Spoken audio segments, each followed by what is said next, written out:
When I was a kid, I remember asking myself, do others see red the same way as I do? And how could they know it isn't my red? 20 years later, I still can't shake the idea. Turns out the kid had a point.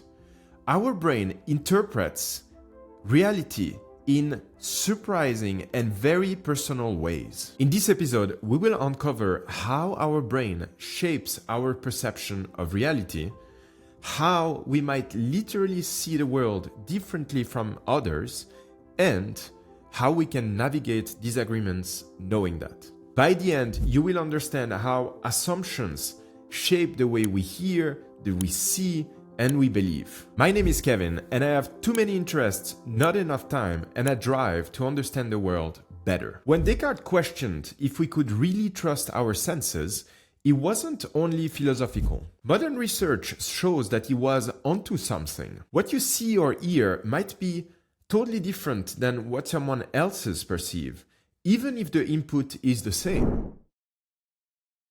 Bertrand Russell, in his influential book Problems of Philosophy, invites us to rethink what we know about the world. And he asks us to consider a simple table. And we might describe the table as being brown, solid, rectangular, and smooth, maybe. But are those qualities truly inherent to the table? Well, Russell argues that it is not.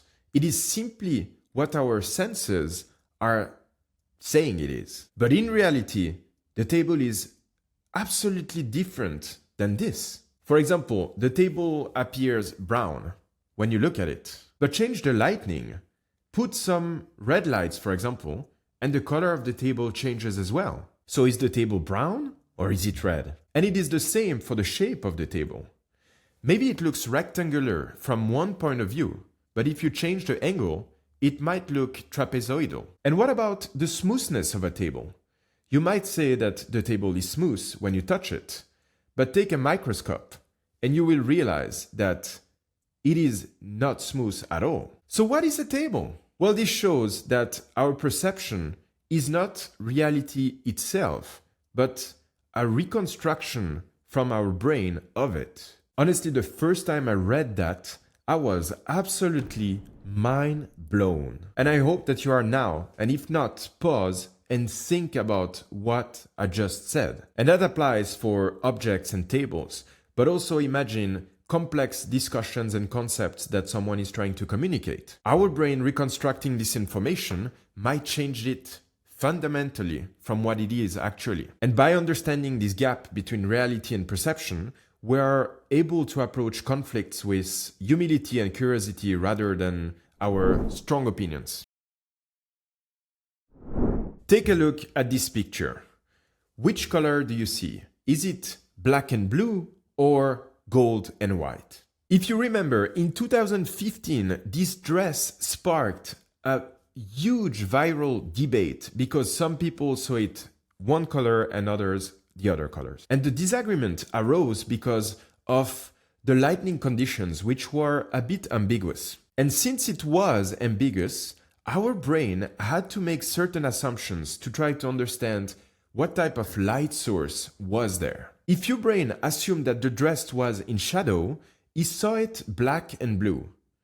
And if he made the assumption that it was daylight, he would see it gold and white. Let me repeat that quickly. Your assumption of the lighting of the dress had an impact of the color that you actually perceived. Can you feel the gap between reality and perception again here? And I have something even better to tell you here, because when I was researching for this video, my brain perceived the dress as being white and gold. But then I read an article about this story and I learned that the dress was actually in daylight. So the real color of the dress was black and blue. And then I scrolled back up to the picture and guess what? The picture turned black and blue for me and now I cannot unsee it. So if you saw white and gold before and now that you know that it was daylight, you saw black and blue, definitely let me know in the comments because that is super interesting. And so this whole thing is not about the dress. It is about everything that we perceive all the time. Each time our brain is unsure of what is in front of it, it needs to make assumptions. And based on these assumptions, your reality will be different. Let's continue in getting our mind blown because that's just awesome. In a study, scientists put kittens in an environment where they never saw either horizontal or vertical lines. So those kittens were never confronted with the concepts of horizontal or vertical lines. And later in life, the scientists brought objects that they put in this position, either horizontal or vertical. And you might not believe it, but the kittens didn't perceive those objects. So kittens that never saw horizontal lines couldn't perceive the horizontal objects in front of them. And even when the scientists pushed this object to push the kittens themselves, the kittens didn't react. It was simply like a ghost was pushing them or something. So for the brains of those kittens, vertical or horizontal lines didn't exist in reality. And this experiment shows that our brains basically filters out the information that we never encounter earlier in life. And just like the kittens, we might be missing on parts of reality just because our brain deemed them irrelevant. On a side note, the kittens adapted quite quick and they can live in a world with horizontal and vertical line now. And the last study that I want to look at is the Crocs and socks experiment. And what the experimenters did this time is that they took pink Crocs and white socks and put them under different lighting. And when they used green light, the socks looked green and the pink Crocs looked actually gray. Observers who assumed that the socks were white adjusted their perception so that the Crocs were pink. Others, which took the green socks at face value, saw the Crocs as gray. The key difference between those two groups?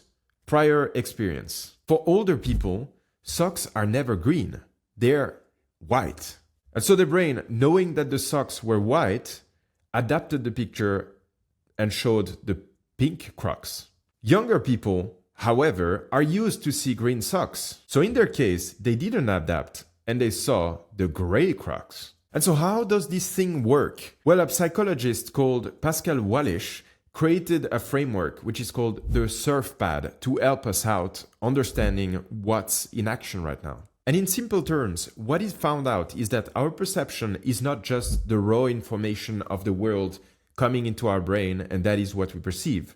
Rather, it is a mix of this perception, the input, and the prior assumptions that we have. Those two factors work together to show us a final image of what our perception is. And so in all those cases, it is not that one group was right and another was wrong. It's rather that they have a different starting point and that the output, the final outcome of the image of the brain is different. They basically perceive different realities. So is it something that impacts only our vision or also other senses? Well, it turns out that it also impacts our other senses. And let's look now at an auditory example. Listen to this audio clip.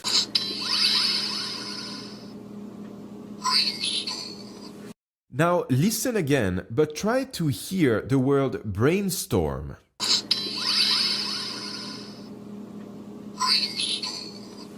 Now listen one more time, but this time try to focus on hearing green needle.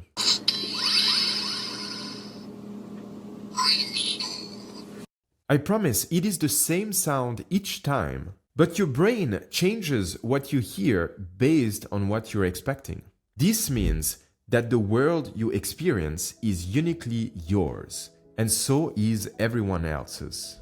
So to sum it up, we've basically uncovered that what we see and hear isn't objective, it is constructed by our mind. And I need to give credit to a lot of the ideas from this video that came from the book by David McRaney called How Minds Change. So if you were interested in this topic, get the book. There is a lot more information that I couldn't fit in this video. Next time you find yourself in a disagreement with someone, remember that they might actually experience reality differently than you did. So you might both be right or wrong. In the next video, we will look at cognitive dissonance and how new information clashes with your current beliefs and how that impacts your decisions and your actions. See you on the next one.